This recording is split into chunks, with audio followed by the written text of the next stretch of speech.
अपने दलित भाइयों के लिए मैं हाथ जोड़कर विनती करता हूं कि अब सावन का महीना आने वाला है, लोग कावड़ के लिए जाएंगे, आप बिल्कुल कावड़ लेने मत जाना, आपके 15 दिन कावड़ लाने में बेकार हो जाएंगे।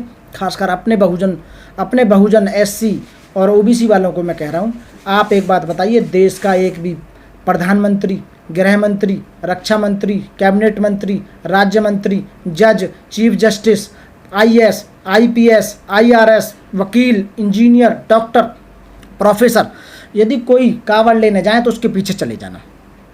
यदि उनमें से एक भी कावड़ लेने नहीं जाए तो तुम कावड़ लेने मत जाना। ये तुम्हें अंधकार में लेना चाहते हैं, तुम्हें घंटा बजाना देना चाहते हैं, तुम्हें पढ़ने नहीं देना चाहते।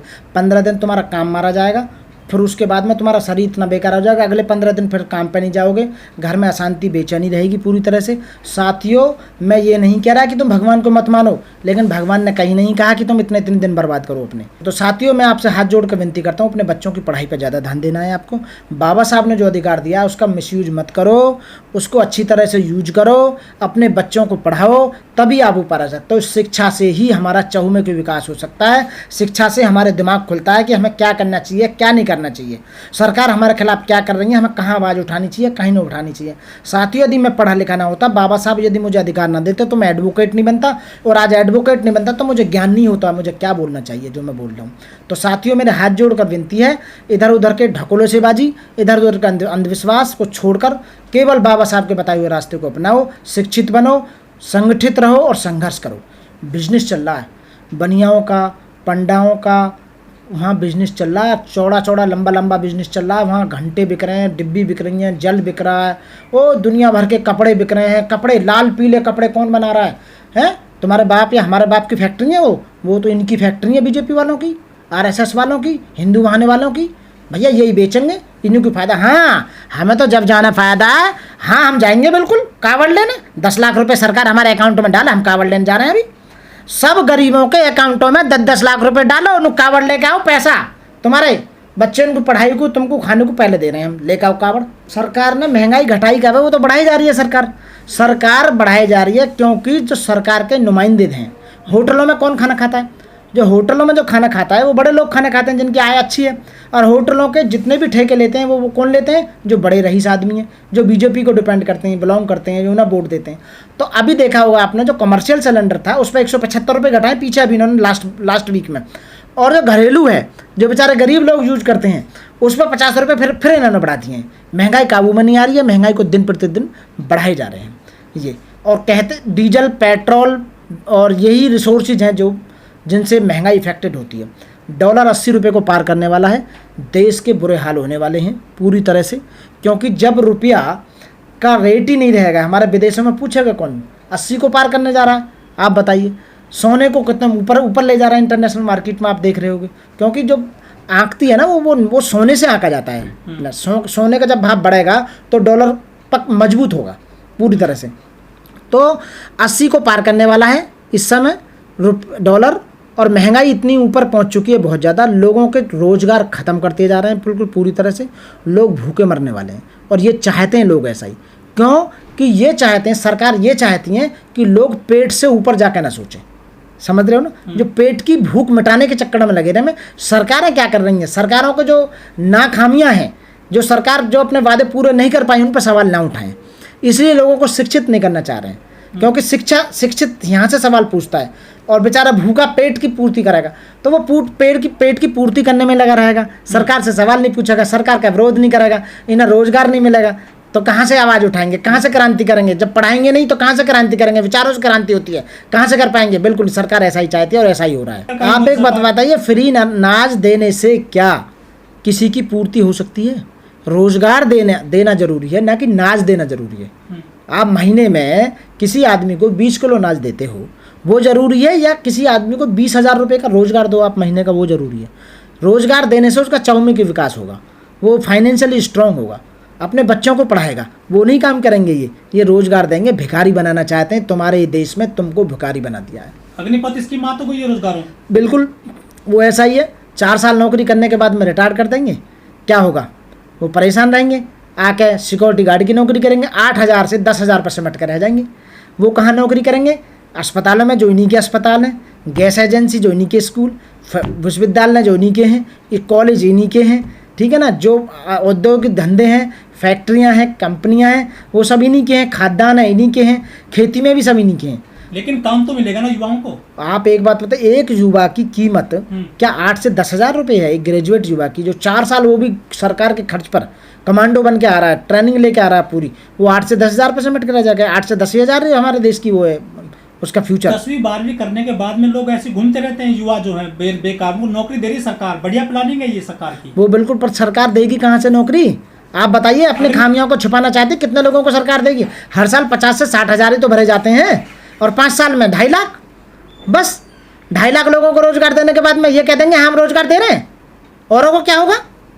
मानो एक साल में 50 से 60 हज़ार भरे इन्होंने, और 5 साल गवर्नमेंट रही, सेंट्रल गवर्नमेंट में मोदी जी 5 साल पीएम रहे, तो 5 साल में 2.5 लाख लोगों को लगा दिया उन्होंने, ठीक है। और उन्हें 5 साल बाद फिर कर दिया, और फिर अगले 5 साल में फिर कर दिए न हम रोजगार दे रहे हैं, रोजगार दे रहे हैं। लोगों को आंखों पे पर्दा लगा रहे हैं ये। 10-15 लाख रुपए मिलेंगे उनको बाद में, 4 साल बाद। 10 लाख रुपए तो कमाल है, वो इतनी मेहनत करेगा देश के लिए, मर भी सकता है। 10 लाख को ज़्यादा है, ये तो कितने कितने लाख ले रहे हैं, अपनी तनख्वाह बढ़ा रहे हैं, अपने पैकेज बढ़ा रहे हैं, अपने भत्ते बढ़ा रहे हैं। इनके पास इतनी संपत्ति कहाँ से आ गई बताइए? ईडी जो घूम रही है इनके पीछे, सीबीआई जो घूम रही है इनके पे, क्या क्या हज़ार करोड़, 30,500 करोड़ रुपए स्विस बैंक में जो जमा हुए हैं, वो किसके जमा हुए हैं? गरीब लोगों के जमा हुए हैं, जो अग्निवीर हैं उनके जमा हुए हैं, जो तैयारी कर रहे हैं उनके जमा हुए हैं, किसानों के हुए हैं, जवानों के हुए हैं, नेताओं के तो हुए हैं, वो उद्योगपतियों के तो हुए हैं। वो जितने उद्योगपति हैं, एक भी उद्योगपति ऐसा लगा जिसने घर से उद्योग लगाया हो। सारे सरकारी बैंकों से ऋण लिया है, लोन लिया है, और बैंक बेचारे कंगाल कर दिए। बैंक प्राइवेट करने जा रहा है बैंकों को। आप बताइए, कई बैंक चेंज कर दिए, मर्ज कर दिए गए, कहाँ गया पैसा सारा वो? इसका मतलब है कि देश की जो चलाने वाली सरकारें हैं उनकी कार्यशैली बढ़िया नहीं है, उनकी नीयत बढ़िया नहीं है, देश को डेवलपमेंट नहीं करना चाहते, देश की जनता को डेवलप नहीं करना चाहते, देश के जो भविष्य बच्चे उनको अच्छी शिक्षा नहीं देना चाहते। आप बताइए क्यों नहीं देना चाहते भाई? आपके बच्चे तो विदेश में जाके पढ़ें, हमारे बच्चे प्राइमरी में पढ़ें, और वो भी प्राइमरी में ऐसे स्कूल में पढ़ें जहाँ कै कबूतर से स्टार्ट होता है, इंग्लिश मीडियम का कोई मामला ही स्टार्ट नहीं है। 70% जनसंख्या गाँव में निवास करती है, 30% लोग शहरों में रहते हैं। उन 30% लोगों पे भी रोजगार नहीं है। 70% तो चलो कृषि से वो कर रहे हैं, अपना जीवन यापन कर रहे हैं वहाँ पर। और वहाँ जो स्कूल हैं 70% गाँव में, वो हिंदी मीडियम के, हिंदी माध्यम के स्कूल हैं। वहाँ बच्चे को इतने कामयाब नहीं हो पाएंगे।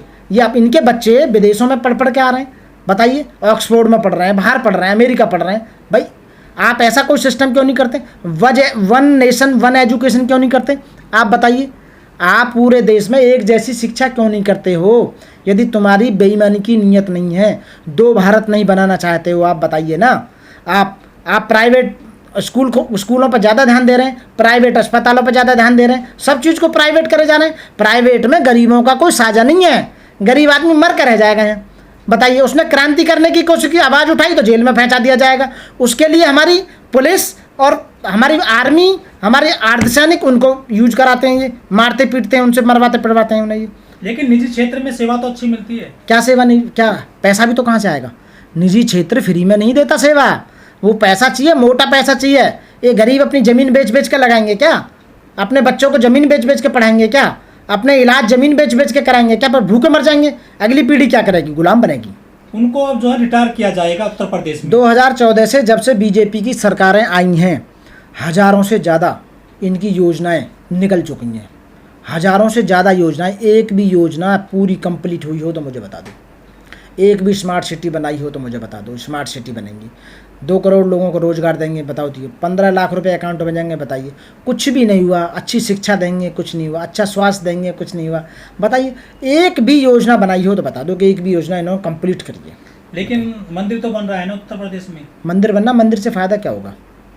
मंदिर से विवाद खत्म, विवाद ने किया। और दूसरी बात यह है कि उस विवाद को इसलिए ख़त्म करना पड़ा क्योंकि बार बार उसी के आधार पर ये वोट ले रहे थे।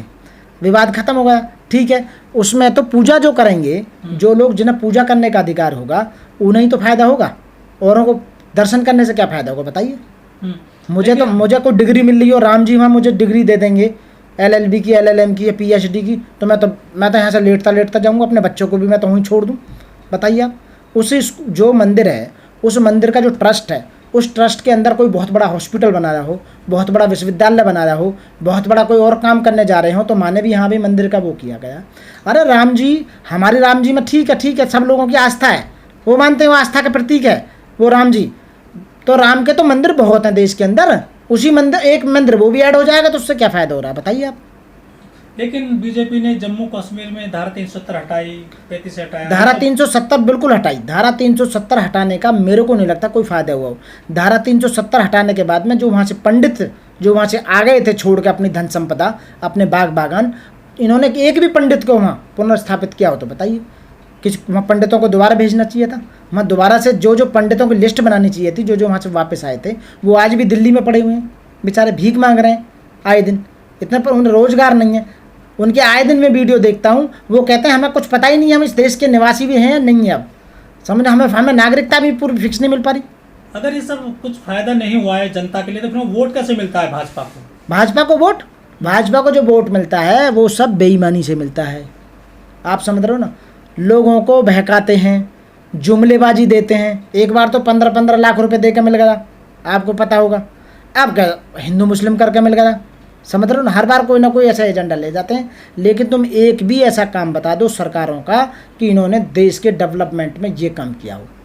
अभी मैं देहरादून होकर आया हूँ, कम से कम 6 जगह मुझे टोल टैक्स देना पड़ा दिल्ली तक। भयंकर, इतना मेरा पेट्रोल नहीं, मेरी गैस नहीं फूकी सीएनजी, जितना मुझे टोल देना पड़ गया अपनी वैगन आर से। सड़कें तो बढ़िया बन गई ना। सड़कें बढ़िया, लेकिन एक आदमी पे इतना बोझ। आप बताइए टोलों का इतना कि जिसमें गाड़ी से गया हूँ उसमें इतना पेट्रोल नहीं फूका जितना मुझे टोल देना पड़ गया। बताइए कहाँ जा रहा है वो पैसा।